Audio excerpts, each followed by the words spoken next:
Hello, Sebastian. Today, I propose the topic of talking about a non-goal list or the anti-goal list. Basically, what it is a list of all the goals that you could potentially do, but you don't want to do. And I've started applying this to several areas of my life. So, one area, of course, is goal setting, where you have the goals you want to achieve, and you decide consciously, okay, those are the goals I want to achieve. Those are the goals that I would also be interested in achieving, but I don't want to achieve. You do this with tasks on a lower level, you do it with projects, and you also do it with other things, like you do it with hobbies. Which hobbies do I really want to engage in? Which hobbies do I not want to engage in? Which are the mindfulness activities that I want to engage in? Which are those that I don't want to engage in? Which are the, let's say, dances that I want to do that I don't want to do? Which are the languages that I do want to improve upon? Which are those that I don't want to improve upon? And which are the friends that I want to have? And also which are the friends that I don't want to have? And I Hmm. think the reason why we're talking about it today is because I think it's something that's undervalued. I think we most people think the more the better.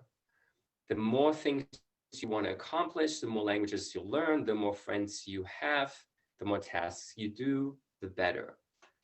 But in fact, from my experience, I've seen that many times it's better to have less. And in fact, we all have a limited amount of time. We can't add to our 24 hours a day. So when we do have too much, it just means that the things are not getting done. So if you have too many friends, you don't stay in touch with any of them.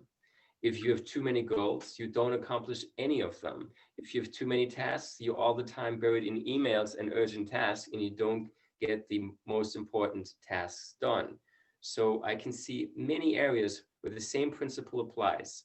Focus on the most important stuff. And in order to do that, be very conscious on those things that are attractive, but that in fact, it's better to cut them out. So, in today's discussion, I think we first let you talk about what you think about it, and then we can go into what are the, if that's true, how do we do it, and what are the benefits, and what are the costs of not doing it? Okay, so I think I would like to point out that there is like this default narrative of what goals you should accomplish in life as dictated by your culture, society, and so on. And if you don't make your conscious choices, you will pretty much end up repeating the life of your parents in the Sure. same community and so on. So even to notice that and to maybe say no to some of these things is very valuable and sometimes really challenging, because the moment you're born, there's almost like this provisional path for your life already set out. Like, we could say that with 80% of likelihood, you will go and you will study something and you will, I don't know, get married and you will buy a house and all of that, and you will watch TV and you will drink beer and, all of that. And just like stick to your own culture, maybe country, because that's what most people are going to do. So even realizing that you have that choice to ignore a lot of that and then craft your own path, that's basically awakening in one way. Yes, I do agree with you. It is difficult to come up with goals that are different from the goals that society expects you to do. And it is difficult to cut out those goals that society expects you to do. And I would say what you're describing, it's not an explicit pressure. It's not an obvious pressure. It's a very subtle pressure. You just by default go with the flow. And it happens because when we're born, we're not fully conscious. When we're 1 year old, we're not fully conscious. And so we kind of, while we are growing up, we kind of assume certain things, taking those things for granted. And there needs to become one point when you realize, wait, I actually have the choice to set my own goals and to not go with the goals that society implicitly assumes me to take. Yeah, and this comes at a price because society will kind of accept you and validate you if you follow its path. And if you don't, then you will be the weird one. Maybe you will be the lonely one. So there's like the benefit in choosing your own path, but then there's the price you pay by disconnecting from most people as well, right? And maybe antagonizing some of them and maybe losing some of them. Uh, When do you think, can you point to a time in your life when you observed this and you decided, actually, you know what? I'm not going to go after some of those goals and I'm going to go for different goals. well, I think first one was with like rejecting religion around the age of 15. And then and maybe like around 20 interest in like entrepreneurship, this kind of things. So maybe not wanting to have a job anymore. So there were those things, but also my home was very specific because, for example, my dad doesn't drink alcohol. So he showed me that it's possible to like be very against societal standard that every man has to drink beer and all of that. And we didn't have TV at home as well, which was also very strange for the times and such. Just a conscious choice not to like feed ourselves garbage and to read books instead. So I had some head start with that. And then it was maybe easier because of it to add on top of that my own choices that are against the mainstream. Okay. I would say for me, there is a certain date where I took a lot of those decisions. It was when I was 14 years old, actually 15 years old, sorry, when I took a very long walk and I decided on certain things that I wanted to accomplish and not accomplish. And that's when I decided, okay, I'm going to go to the US, to high school in the US. And when I came from high school in the US, I also was very conscious about the plans. And it was the first time that I thought about the concept that you mentioned, that most of the people don't think about their goals. They just accept the goals that are given by society. When I was observing, when I was talking to my friends about our goals, and I said, well, I want to go to university in the US and potentially in Latin America. And I want to study these things because I want to have do this kind of work in the future. They all said, well, why do you want to go to the US? Why do you want to go to Latin America? And why do you want to do this? Because you've always been so good in so many other subjects. And I would tell them, well, why wouldn't you? I mean, what's the benefit? And then they didn't really know how to argue. And I could feel that for them, going to university in Germany was a default choice. And studying basically what they liked as a subject the best at university was the default choice. So somebody who was good in physics in school, default choice is go to a university in Germany, close to your hometown, studying exactly that. While there can be so many other options, that's a default choice. And nowadays, even if you just think about this, we have the option to live in more than 150 countries all over the world without much problem. We could live there. But 99% of the people are still living in the country they were born. Now, maybe I'm exaggerating when I'm saying 150 because a lot of African people would like to come to Europe or the US and they can't do that. But for most Europeans, we can live in a huge amount of countries without much problems. But people, when you ask them, why don't you live in China? Why don't you live in the US? Why don't you live in Germany? To somebody in Poland, they're going to tell you, why should I? I'm Polish. Okay, but yeah, you're Polish, but that doesn't mean you have to stay in your country. I mean, you have all the options available. but people just don't consider the options. So you're right. We just think according to what our group is doing, we don't really think, and we don't look at all the options that are available to us, and that maybe life can be much better pursuing something that even though other people are not pursuing it. It really reminds me of this NLP manipulation type of technique where someone asks you, would you like the boiled egg or scrambled eggs? But they don't ask you if you'd like eggs. That's a presupposition.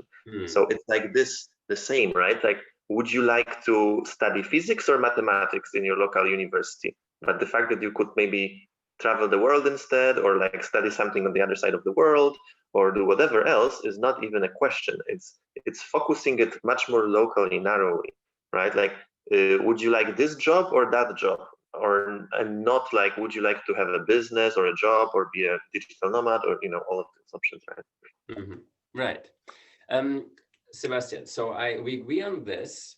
When I came up with the topic, I was thinking about something slightly different. So what we're talking about is that you can do something totally different, and you can just not do the things that are expected of you. Mm-hmm. Still, I would say that in today's world, a lot of people are overloaded with work, with tasks, with project, with responsibilities, and also with goals. For many people, it's not the problem that they don't have goals, it's that they have too many goals. And I've done this exercise several times with several people. I asked them, okay, so how much sport are you doing? And they're saying, okay, I'm doing that many sport. Would you like to do more? Yeah, of course, I'd like to do more. Are you doing yoga? No, but I'd like to do it. Okay, yoga as well. Meditation? No, but okay, I'd like to do this. So basically what I'm trying to do is I'm going through all the activities and I want to see if people want to do this and how much time they're willing to ideally dedicate to that activity. They want to dance, they want to they want meditation, they want yoga. They want, of course, they don't want to have less sleep. They want to have a solid 8 hours sleep. They want to, of course, also have time for friends and for family and for the wife and for the kids. And then, of course, they want to have a 60-hour work week because they want to accomplish a lot on their job. They want to get a promotion. At the same time, they want to build a business. And you put this out, and then you kind of estimate how much time they would like to spend with their family, they would like to spend with their friends. And then it comes out to like 40 hours a day. And hey, this is impossible. You don't have 40 hours a day. So you need to really make tough choices. And the question is, how can you make these tough choices? And as important as it is to put something into your calendar or into your goal list, it's as important or even more important to put something out and say, no, I'm not going to do this. And just one more thing, because recently I was reading something interesting, which was the Warren Buffett way of prioritizing. There is this story that the pilot of Warren Buffett told him about his future objectives and what he should do. And then Warren Buffett told him, okay, what you're going to do is you're going to write down 25 goals that you have. Write them down. So the pilot wrote down the 25 goals. Then Warren Buffett told him, okay, nice. Now circle the 5 most important goals. And the pilot of Warren Buffett circled the 5 most important goals. And then he said, great, now you know those are the goals that you need to focus on. Okay. And the pilot said, okay, so then what do you do with the other goals? And Warren Buffett asked him, that's a good question. What do you think you should do with the other 20 goals that are most important, but are the ones that are not circled, meaning not the most priority ones? And the pilot said, well, I'm going to focus on the top 5, but those are like secondary goals. And Warren Buffett said, no, that is completely wrong. Those 20 other goals are the biggest danger to you, because these are the goals that are attractive to you, that are almost the top priority, but not quite. And that is why these are avoid at all cost goals, because there are some goals that you don't have. But those goals that almost make it to the top priority, those are the goals that are going to get you distracted. So if you really want to live life for your goals, you need to label those goals as avoid at all cost, those 20 secondary goals, and try everything to avoid those. And I thought this was very interesting to show you how difficult it is, and that really we need to focus on those things that almost appear good, because this is the most dangerous to get us distracted. That's very interesting. Yeah. And, goals can get us distracted, but also things like, I don't know, distractions, actual distractions like social media and um, just internet use and all kinds of habits that bring TV watching or whatever, that bring chaos in it, right? So one thing, yeah, we can be distracted by other goals, but we can be also distracted by things that are designed to give us instant gratification and just like suck our attention and get us addicted to it.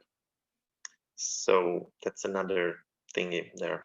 Yeah, the difference between those things is that if I am playing computer games, World of Warcraft, whatever, if I am binging alcohol drinking, if I am watching pornography, if I am doing all these things that I know are bad, then it is less dangerous to me because I know these are bad things, so it's easy for me to cut them out.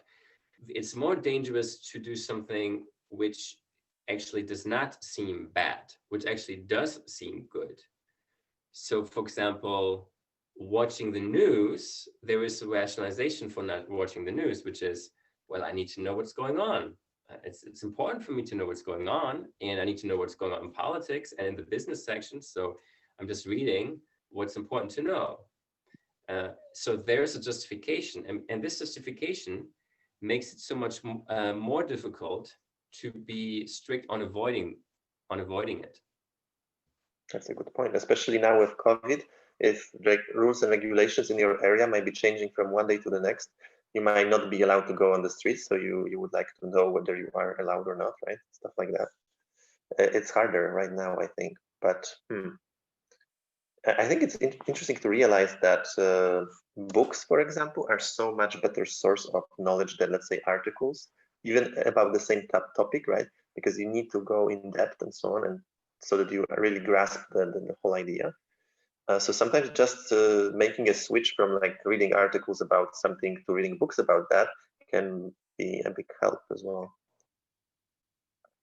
Yeah, and one thing about that, what I noticed is that I noticed the same thing that you're saying. You get a different state of mind, but what I noticed is it doesn't necessarily depend on the format.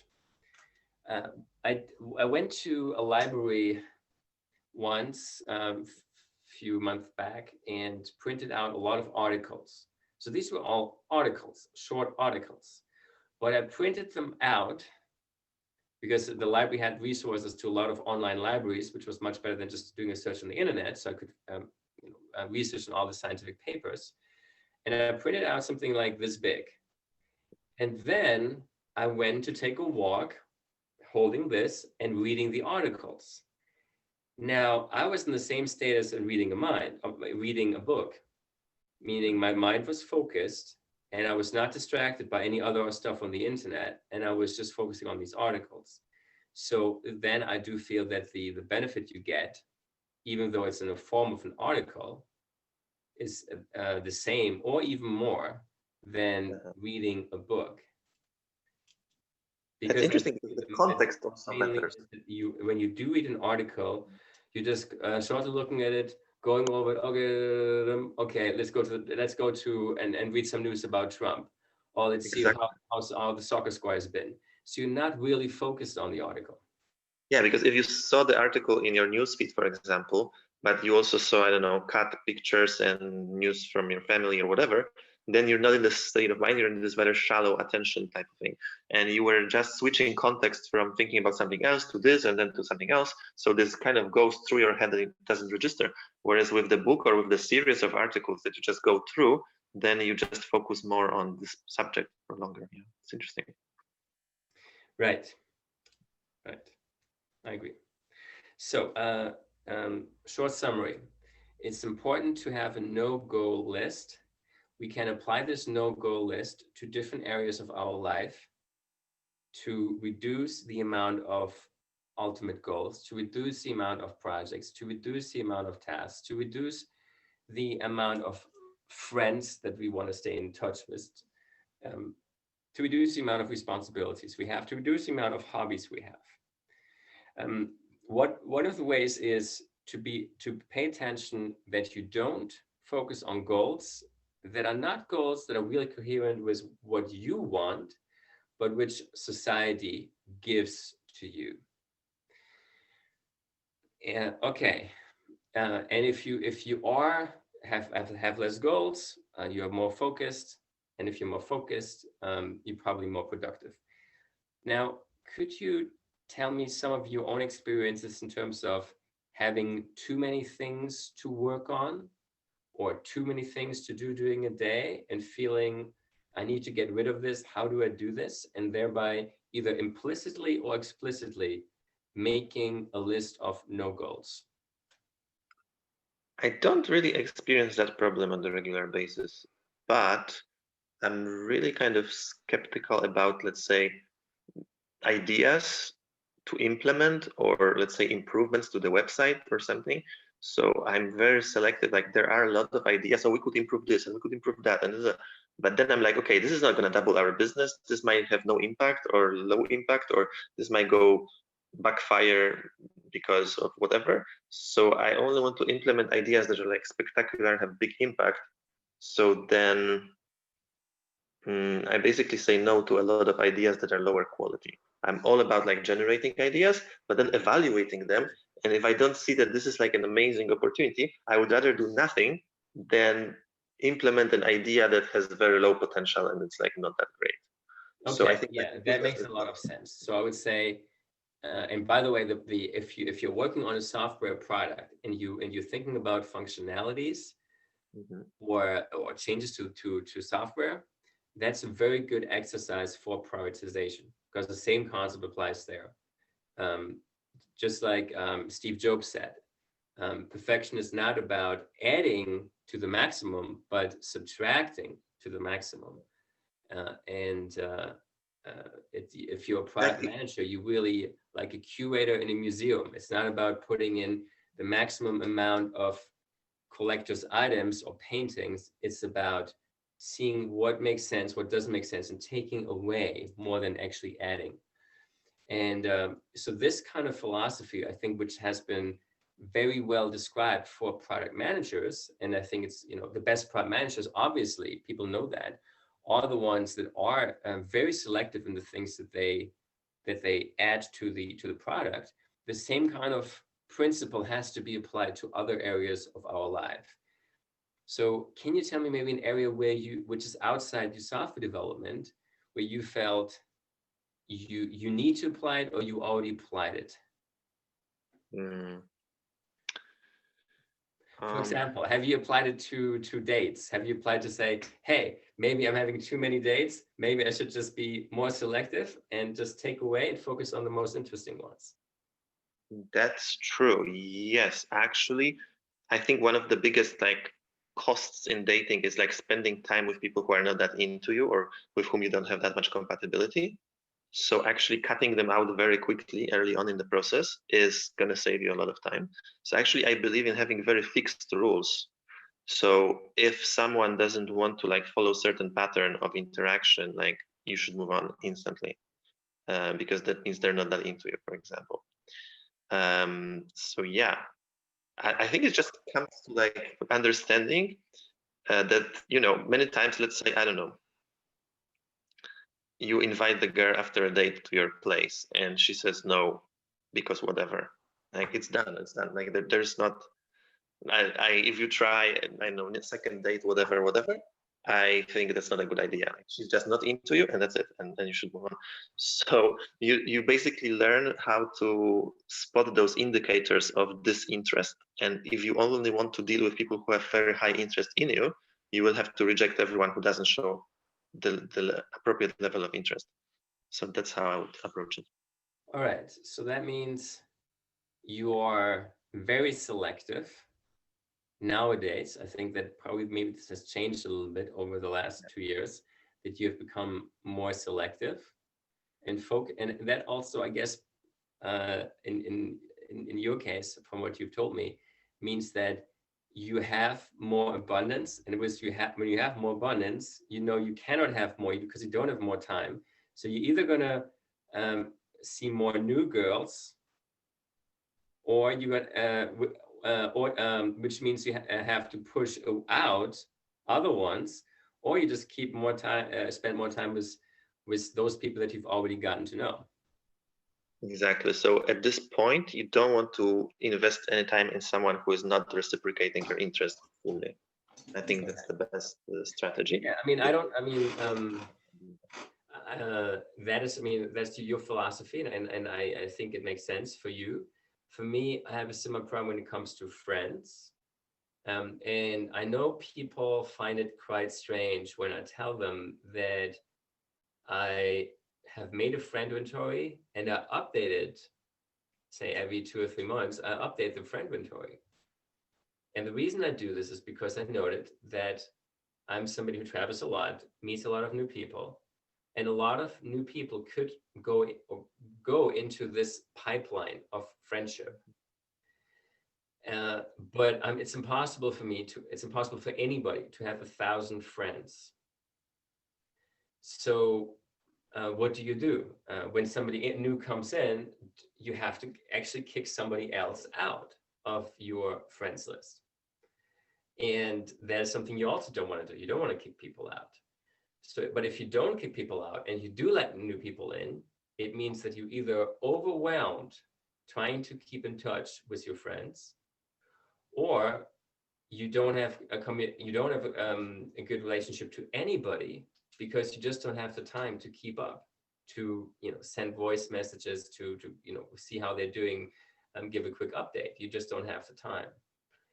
So what I decided is to have a friend inventory where I say, okay, there are different kinds of people that I want to have either a very close relationship to and I want to focus on more, or they're people that I want to kick out. I just don't want to have a relationship, or they're people that I kind of want to have, not that close relationship yet, but I do want to have a relationship with them, so I keep them.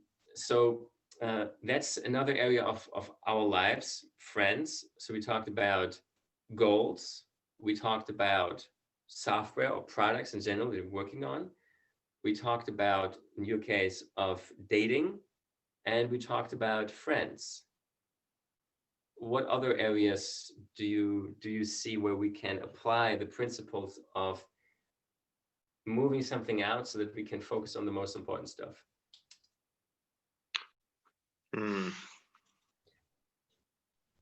I saw an interesting example of my friend who wanted to start a new business, and the way he approached it, okay, he needed money, right? So what's very interesting of what he didn't do, he didn't get a job. He didn't, start the first business that came to his mind. He spent like a year researching, okay, what business could I start? And then doing some experiments. But no, this is kind of good, but not good. I need a better idea. Then better idea, better idea, better idea. And it's very interesting because he rejected anything that was low potential, low maybe compatibility with what he wants to be doing or what value he has to offer, and just like tested a lot of the ideas that were scalable and smart. And then once he started the business, it's a very successful business from day one because it was very well thought through and prepared. And he didn't like get distracted with getting, I don't know, a job just because he needed money, right? Okay, that's interesting. Could you tell me what this business is? Yeah, it's teaching guys in Poland how to do online dating. Oh, okay. Okay. Yeah, I mean, I think you maybe talked to Alex, is a friend of mine, who has a very similar approach. In fact, I was thinking about that approach when you were talking about dating, because you said you need to have certain criteria to evaluate, and if it's not good enough, you just cut off. And so Alex has the same approach. He says it's important that you're working on something that makes sense. So he has been testing out a lot of different businesses, and he would do the first steps, which in your case would be meeting up with the girl and having a conversation. That's what he does with the business. But then he has certain hypotheses, and then he wants to see if these hypotheses can be met. If they are met, he goes to the next step. If not, it's thrown out. And so it's basically for him, it's about eliminating, knowing that he can't work on too many things, eliminating businesses. Now, with businesses, I guess it's a little bit more natural that people just focus on one business. There are not so many people that focus on many businesses. While you can see there's more, so that's why it's more natural that people have less of a problem with businesses because they generally only have one business. But those people that I know that have more than one business, I see them constantly overworked. And in fact, myself, I'm also constantly overworked. And I think it's good to test different businesses and then maybe focus on the best one and then make it big. And I like the idea of making the first move and seeing the response, because it's like in chess. Normally you would play against one person, but now you play like simultaneous chess with like 100 people, and you make the move in each chessboard and then you wait for their move. And for example, you do that with like 100 girls, like you ask them out, and maybe some of them will make the move as well and some of them will not. So then you only play with ones who kind of also make the moves when you make the move. And if they don't make the move, you don't. And with business, the same. You have certain hypotheses, and then you test the ads, for example, and you see that it would cost you $500 to make $100. So this is not a good business, even if people are buying the product, even if it's a good product, but you cannot advertise it at a profit. So you try with a different approach, and you make this one step again. You don't develop the whole business, the whole product. You don't hire the team. You don't rent office space. You just like see, would people be interested in buying this stuff? And you can test a lot of ideas like this quickly and just get the best ones that get the response that you want. The same thing in dating. Exactly. So we talked about having less goals. We talked about dating. We talked about having less dates. We talked about business ideas. We talked about having less business ideas, but being selective. We talked about friends and having less friends, but being selective, but therefore having more focused and more quality friendships where you can invest more time. What other areas are there? I noticed something interesting here, because the idea, for example, that you can take even a stupid business idea and make it successful is a dangerous idea. And the same thing with like, you can take a girl who is not attracted to you and you can like over a year, try all kinds of things and like give her gifts and flowers, and maybe she will like you at the end, like in every romantic comedy with a nice guy. And that's the most dangerous idea. No, it's like, unless the attraction is there, you should walk away. And unless the business idea is good from the get-go, you should also walk away. So there's a big potential for like wasting your time if you're stuck with the wrong idea or with the wrong person, and they are not going to change and the idea is not going to get any better. So It's very important to have that quality of the person, of the connection, of the idea, because otherwise you waste time. And I think we are taught by society to like focus on one something regardless of its quality and just make it work. Whereas I do believe that the approach of like trying 100 little things and see which one works the best is literally like so much better, because it will effortlessly work 10 times better, and you will not have to try too hard if it's a good fit, like product market fit or like personality fit or something. True. Yes, I agree. It is, you are able to waste a lot of time, not only if you have too much, but even if you have only one and focus on one, you can waste a lot of time because this might not be the right person, the right business idea, the right thing for you. And I think that's also what Warren Buffett was saying when he was giving the example of making two lists. One list was 25 goals, one list was 5 goals, and then saying, if it's not in your 5 goal list and it's on the 20 goal list, meaning the secondary goals, that is an avoid at all cost list. That is what you have to avoid. And you would think, well, shouldn't I maybe go for it, but with less intensity, because it's a goal, but it's not the top priority? And he'd say, no, that's the most dangerous thing. And I think the same thing is true for relationship. I've seen a lot of my friends, female friends, waste a lot of time with guys that were great guys, but they knew it was not enough to get married, and that was their goal. So why do they spend 5 years or 10 years with the guy if they know their goal is to get married and the guy doesn't want to get married? If that's their goal, I would say even the guy's almost perfect, delete. And I would say the same thing. The most dangerous thing for business is not to have a complete failure where you waste 1 year and you spend a lot of money and it doesn't work. The most dangerous thing, the most dangerous business is where you waste 20 years of your life because you originally thought you could make a unicorn within 2 years, and it didn't work out like that. But you had some investors and you're working on it and you're trying to make it work and you're trying to make it work and you're trying to make it work and you have hope and somehow it could still become. And the time is passing by and passing by and passing by, and it's growing a little bit, but not enough. So after 20 years, you still don't have a successful business, but it's paying the bills for you. That is much more dangerous than having a total failure right away. That's why I think I'm becoming a fan of having very fixed rules and standards for what you want out of the situation, and walking away from the ideas and people who are not compatible with that. But for that, I think it's also very useful to have experienced, let's say, a product that had the product market fit. When people were trying to buy it more than you could sell it or whatever, having that demand, feeling how it feels to have something that people actually want to buy. And the same thing with girls. Having an experience with a girl who was super into you, how easy she made everything, how she was contacting you first, how she was very available, how she was giving you, I don't know, compliments, all of that, right? And then you go in other situations and you see oh, it's not there. So you know that you can get much better fit. So you're not going to waste time with a girl who doesn't like you and just wants to waste your time. Exactly. Okay, so we have seen that we need to have a list of avoidance. And this list of avoidance can be applied to many areas. Like we set goals, we set businesses, we set projects, tasks, dating, friends, hobbies, all the different areas of life.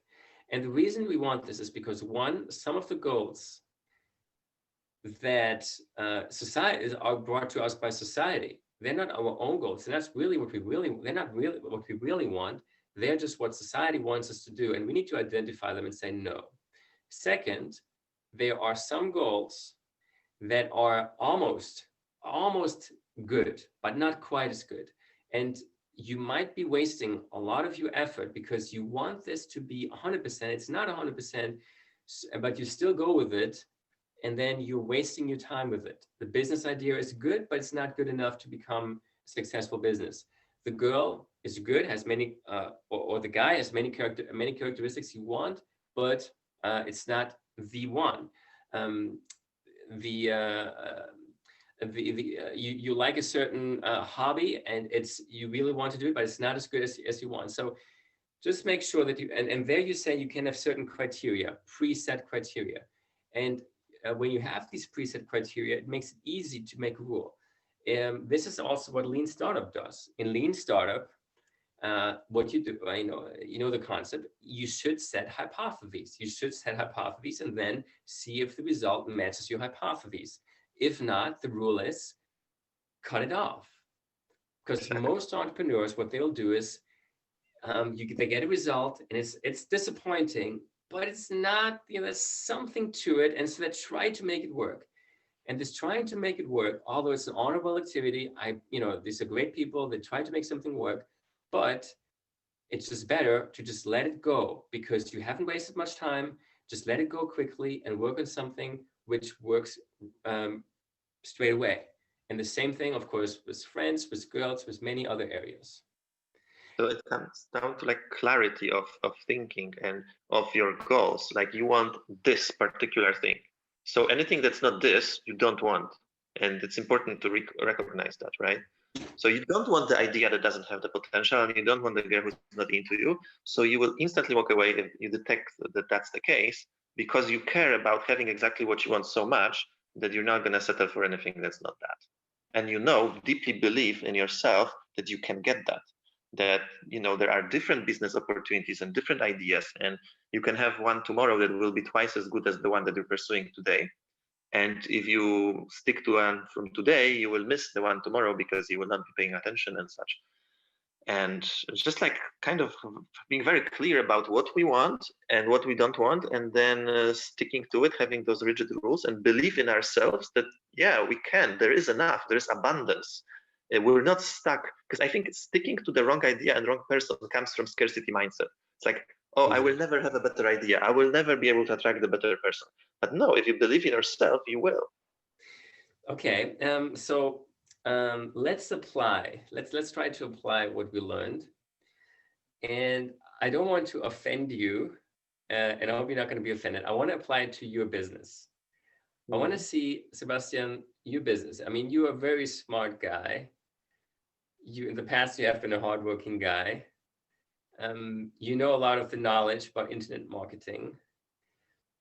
And at some point, you have been struggling a little bit in the past with your business. And I think it's already about 10 years old. So wouldn't this be a case where if I come in as an external consultant, I see this and couldn't I think that, you know what, maybe, Sebastian, this is a business that will continue to generate a little bit of revenue.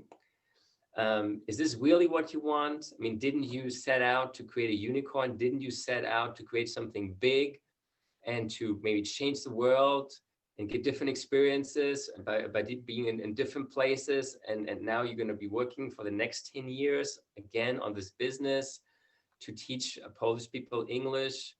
How isn't it maybe the case that you are stuck because this business produces some profit, but in fact, what you should really be doing is close it down, or just give it to somebody, or just put it on hold, or just get the cash flow out and just not do anything anymore and just focus on a new business?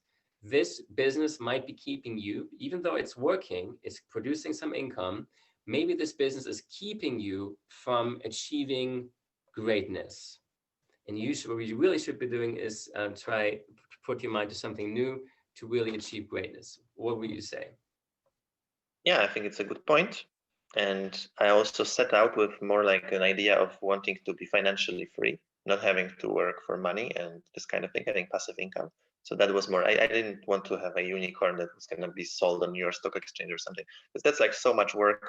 I don't want to spend so much time just working, because I have a variety of interests that I like to pursue. So because of this business, I was able to study health, relationships, travel, live in different places, and just figure out what's interesting to me outside of the business. But I do agree that this business is not like fully realizing my potential, or is like something I'm most passionate about.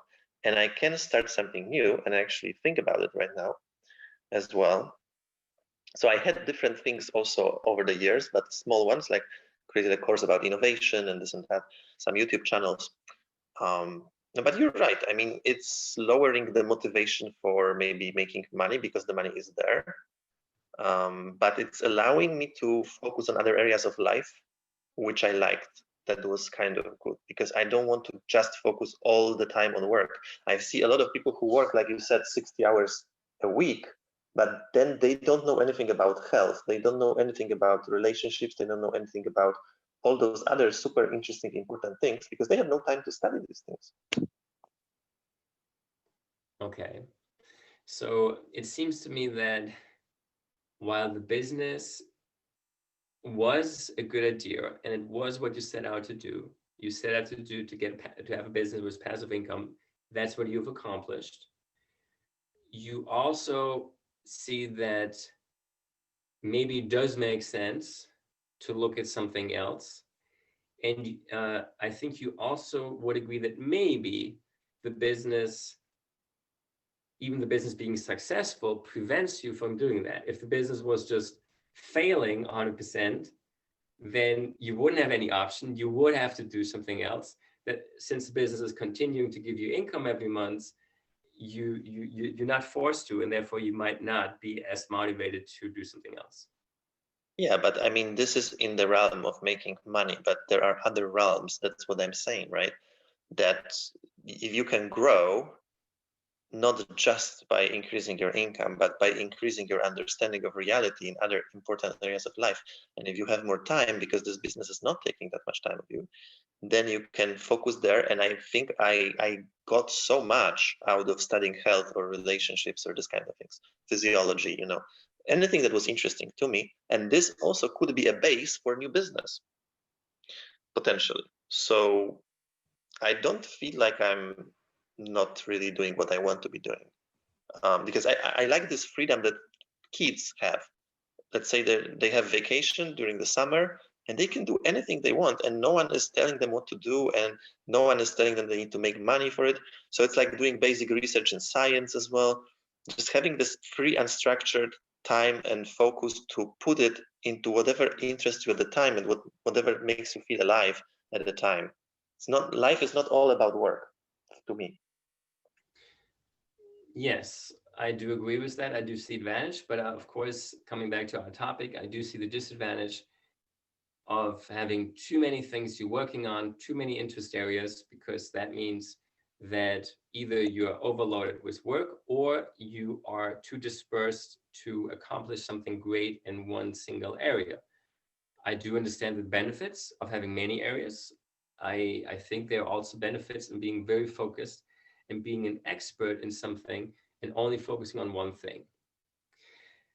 Sebastian, how about we just quickly summarize what we have been talking about? How about you summarize?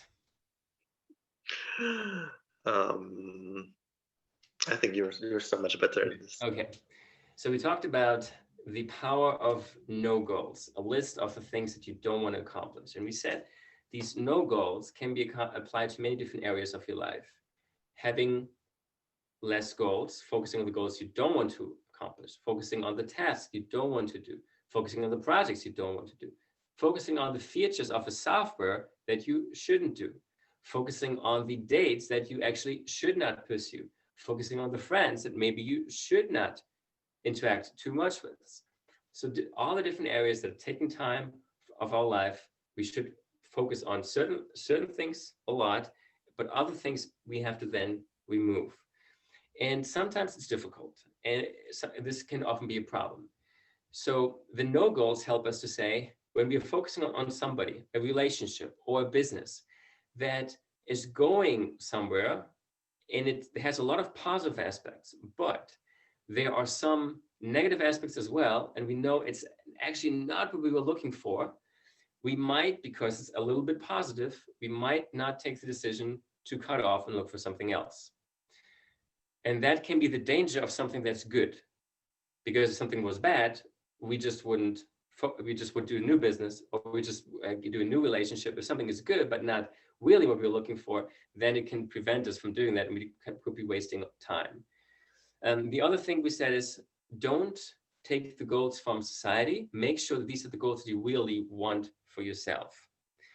And we said, nowadays, in today's world, there is just too much overload in many different things. Too many friends, too many projects, too many tasks, too many goals, too many software features you want to include in product, too many things. And it's important to always be very critical about anything else you want to include in the project.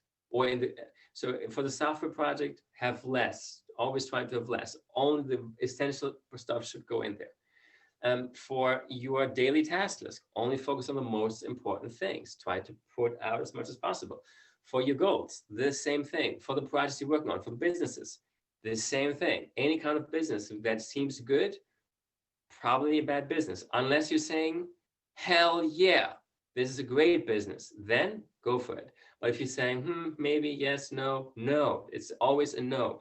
The default answer should always be no. You should always be eliminating stuff so that you only focus on what is really exciting to you and what you really see is going to bring you forward. I love the idea. It's either hell yeah or it's a no. That's really good. But I also have the idea that like you could use something like an open architecture, I would say, which is okay, you have this business that is not perfect, but you make it very passive income based. So it doesn't steal all of your attention while paying your bills, which is useful. So you can put a lot of attention into whatever you want, but keep the money. So you could build sources of passive income that don't require maybe that much of your attention. You can design it that way. You can automate it, you can delegate it, like Tim Ferriss did with his business, right? And the same thing with relationships. Maybe you have no one right now, and then you meet someone who is kind of good, but not excellent. So you can have more like, I don't know, friends with benefits with this person, but you don't go further with this person because there's no potential. And Exactly. while you But have that, you I can make other totally people. agree with you, Sebastian. And I've been in the situation, I totally agree. But it's just important to have the clarity, that the business is not the great idea that you had. You're going to build this unicorn business. No, it's the purpose is for generating some passive income. And if that's accomplished, just keep it on the side. Don't focus on it. And your real business, your passion, you should focus on something else. And the same with the data, with a friend. I'm not saying you should get rid of this totally. There might be a benefit, but just be sure. If this is not going to be your, let's say, your marriage partner, don't focus on this person. Say, okay, it's okay for me. I'm just going to keep him on the side, but I'm not going to think that he is going to be my marriage partner. So at the same time, I'm going to be looking for my marriage partner. I'm not going to let him prevent me from achieving what I want. Exactly. It's very important, I think, to realize that exact thing.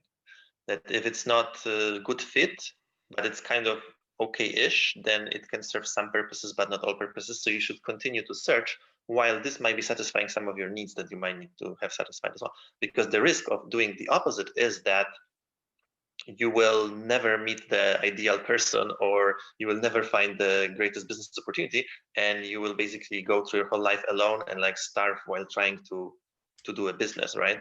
Because it has to be balanced somehow with reality. Reality gives you certain feedback, and while you might be striving for perfection, um, sometimes you might accept to some level in an open architecture way some things that are not fully there but are satisfying some of your needs, at least temporarily. Okay, I think that's a good conclusion.